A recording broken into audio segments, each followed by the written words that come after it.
ನಿಜವಾಗಿ ಕೃಷ್ಣನ ಗೀತೆಗೆ 10ಕ್ಕಿಂತ ಹೆಚ್ಚಿನ ಅರ್ಥ ಇದೆ, ಅದು ಗೊತ್ತು. ಅಷ್ಟು ಕೊಡಲಿಕ್ಕೆ ಆಗುವುದೂ ಇಲ್ಲ. ಹಾಗಾಗಿ ಒಂದು ತಪ್ಪಿಲ್ಲದಂತೆ ಗಮನಿಸಬೇಕಾದ ಅರ್ಥವನ್ನು ಎನ್ನುವ ನೆಲೆಯಲ್ಲಿಯೇ ಅದರೊಟ್ಟಿಗೆ ಕೂತು ಅದನ್ನು ಕೊಟ್ಟಿದ್ದೇನೆ. ಹಾಗಾಗಿ ಇನ್ನೆಷ್ಟೋ ಉಂಟಲ್ಲ ಅಂತ ಹೇಳುವವರಿಗೆ ಖಂಡಿತ ಉಂಟು, ಇಷ್ಟಾದರೂ ಸಿಕ್ಕಿದಲ್ಲ ಎನ್ನುವವರಿಗೆ ಖಂಡಿತವಾಗಿಯೂ ಬೇಕಾದಷ್ಟಿದೆ ಅನ್ನುವ ನೆಲೆಯಲ್ಲಿ ಮತ್ತು ಯಾವ್ಯಾವುದೋ ಅನುವಾದಗಳು ಇರಲಿಕ್ಕೆ ಹೋಗಿ ಅವರದ್ದು ಕೆಲವೆಲ್ಲ ಅದರಲ್ಲಿ ಬಹಳಷ್ಟು ಉಪಕಥೆಗಳು ಮತ್ತು ಕೆಲವು ಅನುಭವದ ಮಾತುಗಳು, ಇನ್ನು ಕೆಲವು ಆಚೀಚಿನ ಕಥೆಗಳು, ಅದು ಕೆಲವೊಮ್ಮೆ ಟ್ರಿಮ್ ಆಗಿ ಬರುವಾಗ ತಪ್ಪಿರ್ತದೆ, ಹೆಚ್ಚು ಕಡಿಮೆ ಆಗಿರ್ತದೆ, ಮೂಲಕ್ಕೆ ಭಂಗವನ್ನು ಕೊಡ್ತದೆ. ಹಾಗಾಗಿ ಪುರಾಣದಲ್ಲಿ ಬಂದ ಕಥೆಗಳನ್ನು ನೇರ ನಮ್ಮ ಮಾತಿನಂತೆ ಬರೀಲಿಕ್ಕೆ ಬರುವುದಿಲ್ಲ, ಬರಿಬಾರದು. ಮತ್ತೆ ವೇದವ್ಯಾಸರ ಸೃಷ್ಟಿ ಅದು.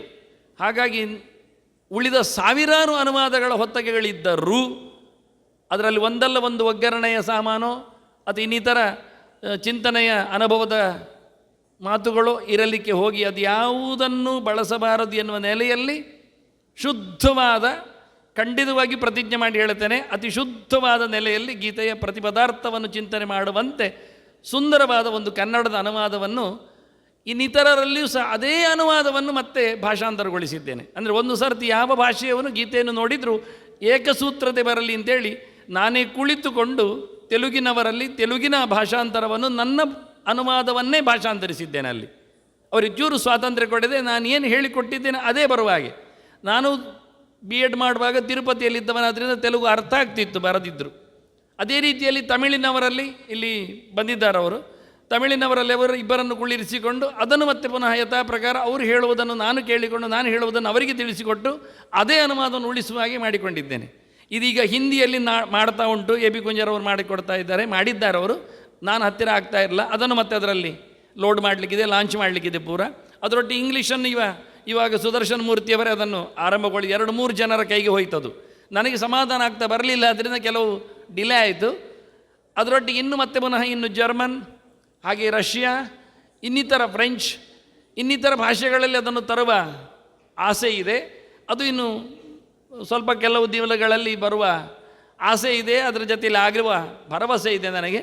ಹೀಗಾಗಿ ಈ ಬಾರಿ ಅದನ್ನು ಮೊದಲ ಬಾರಿಗೆ ಪುಸ್ತಕಗಳಲ್ಲಿ ಹಂಚುವ ಬದಲಿಗೆ ಬಂದಾಗಿದೆ. ಸುಗುಣದಲ್ಲಿ ಶ್ರೀಪಾದರು ಆವತ್ತಿನಿಂದ ಪರ್ಯಾಯ ಕೂತದ್ದರಿಂದ ಇನ್ನು ಪರ್ಯಾಯದ ಮಂಗಳೋತ್ಸವದ ಕೈಪಿಡಿಯಲ್ಲಿ ಪೂರ ಬರುವಾಗೇನೋ ಆಗಬಹುದು, ಅದೊಂದು ಸಿಕ್ಕಿದೆ. ಅದಲ್ಲದೆ ವೆಬ್ಸೈಟ್ ಈಗ ಎಲ್ಲರೂ ನೋಡುವಂಥದ್ದು ಆನ್ಲೈನಲ್ಲಿ ಮೇಲಿಂದ ಅಂತರ್ಜಾಲ ಪುಟಗಳಲ್ಲಿ ಅದನ್ನು ಹುಡುಕ್ತಾರೆ. ಹಾಗಾಗಿ ನಿನ್ನೆ ಗೀತೆಯ ಜಯಂತಿಯ ದಿನದಲ್ಲಿ ಅದು ರಾತ್ರಿ ಹೊತ್ತಿನಲ್ಲಿ ಅದು ಹೊರಗೆ ಹಾರ್ತಾ ಇತ್ತು. ಶ್ರೀಪಾದರದನ್ನು ಸಮರ್ಪಣೆ ಮಾಡಿದ್ದಾರೆ, ಲೋಕಾರ್ಪಣೆಗೊಳಿಸಿದ್ದಾರೆ.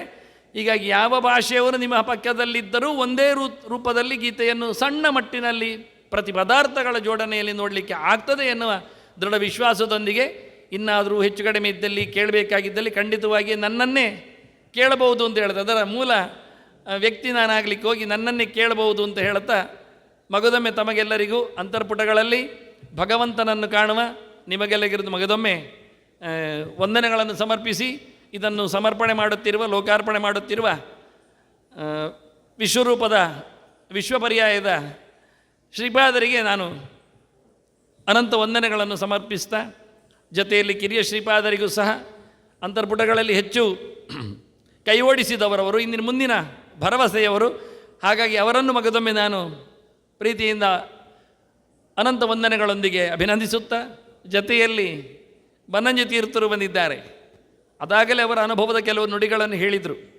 ನಾನು ಅವರನ್ನು ಕಂಡದ್ದು ಬಹಳ ಬಾರಿ. ಅಂದರೆ ಒಂದು ವಿದ್ಯಾಮಾನ್ಯರ ಜೊತೆಯಲ್ಲಿ ಅವರ ಸನ್ಯಾಸ ಕೊಡು ಕೇಳತಕ್ಕಂಥ ಗಲಾಟೆಯ ಭರದಲ್ಲಿ ಪಾಠ ನನಗೆ ಆಗ್ತಾಯಿತ್ತು. ಆಗ ಅದು ಕಡೆಗೆ ಮೊದಲಿಗೆ ಅದಮಾರಿನ ಹೊರಗಿನ ಜಗಲಿಯಲ್ಲಿ ಕೂತ್ಕೊಳ್ಳೋದು. ಮರ ಲೆಕ್ಕ ಮಾಡ್ತಾರ, ಮರದ ಎಲೆ ಲೆಕ್ಕ ಮಾಡ್ತಾರ, ಮರದಲ್ಲಿ ಕೂತು ಹಕ್ಕಿ ಲೆಕ್ಕ ಮಾಡ್ತಾರ, ಅರ್ಥ ಆಗೋದಿಲ್ಲ. ಅಂದರೆ ಅಂತರ್ಮುಖವನಾಗಿ ಅವರು. ಮತ್ತು ಆನೆ ಹಾರಿದ ಕಥೆಯಲ್ಲಿ ನಾನು ಇದ್ದೆ ಅಲ್ಲಿ ನೋಡುವವನು, ನನ್ನೇ ನೆನಪಾಕಿ ಹೇಳಿದೆ. ನಾವು ಎಲ್ಲ ಓಡಿದವರೇ ಅನಂತೇಶ್ವರದಲ್ಲಿ. ಏನಿದ್ರು ಅನಂತೇಶ್ವರದೊಳಗೆ ಆನೆ ಬರುವುದಿಲ್ಲ ಏನೋ ಧೈರ್ಯ, ಅದು ಬರಲಿಕ್ಕೆ ಆಗಲಿಕ್ಕಿಲ್ಲ ಅಂತ. ಹಾಗಾಗಿ ಅಂತಹ ಶ್ರೀಪಾದರು ಇವತ್ತು ದೀಪೋತ್ಸವದ ನೆಲೆಯಲ್ಲಿ ಇತ್ತೀಚೆಗೆ ಕಾಪುವಿನಲ್ಲಿ ಬಹಳ ದೊಡ್ಡ ಅಂಗಳದಲ್ಲಿ ಲಕ್ಷದೀಪವನ್ನು ಹಂತವಾಗಿ ಹಚ್ಚಿಸಿ, ಅಷ್ಟು ಜನ ಒಮ್ಮೆ ಬರಲಿಲ್ಲ, ಅಲ್ಲಿ ಬಂದವರೇ ಮತ್ತೆ ಹಚ್ಚಬೇಕಾಯಿತು. ಹಾಗಾಗಿ ನಾಡ್ದು ಎಲ್ಲರೂ ಬನ್ನಿ, ಶ್ರೀಪಾದರ ಮಹಾಭಾರತದಲ್ಲಿ 1,00,000 ಶ್ಲೋಕ ಇದೆ. ಹಾಗಾಗಿ ಮಹಾಭಾರತದ ಗೀತೋತ್ಸವದಲ್ಲಿ ಲಕ್ಷದೀಪದ ಉತ್ಸವ ಎನ್ನುವುದು ಸಹಜ ಅಂತ ಹೇಳ್ತಾ ಮಗದೊಮ್ಮೆ ಅವರನ್ನು ಅಭಿನಂದಿಸ್ತಾ ತಮಗೆಲ್ಲ ಇವತ್ತಿನ ಕಾರ್ಯಕ್ರಮಕ್ಕೆ ಅನುವಾದ ಮಾಡಿದವರು ನಮಗೆ ತುಂಬ ಜನ ಇದ್ದಾರೆ. ಅವರನ್ನು ಸಹ ಸಹಾಯ ಮಾಡಿದವರನ್ನು ಇವತ್ತಿಗೆ ವೆಬ್ ಪೇಜ್ಗೆ ಅದನ್ನು ಲಾಂಚ್ ಮಾಡುವಲ್ಲಿ ಪೂರ್ಣವಾದ ಆಸಕ್ತಿಯನ್ನು ಕೇವಲ ಕೆಲವೇ ತಿಂಗಳಲ್ಲ ಕೆಲವೇ ದಿನಗಳ ಒಳಗೆ ಆ ಕೆಲಸ ಮಾಡಿದ ಸುದರ್ಶನ ಮೂರ್ತಿಯವರನ್ನು ಸಹ ಈ ಹೊತ್ತಿನಲ್ಲಿ ನಾನು ಅಭಿವಂದಿಸ್ತಾ ತಮ್ಮನ್ನು ಮಗದೊಮ್ಮೆ ವಂದಿಸ್ತೇನೆ. ಶ್ರೀಕೃಷ್ಣಾರ್ಪಣಮಸ್ತು. ನಾರಾಯಣ.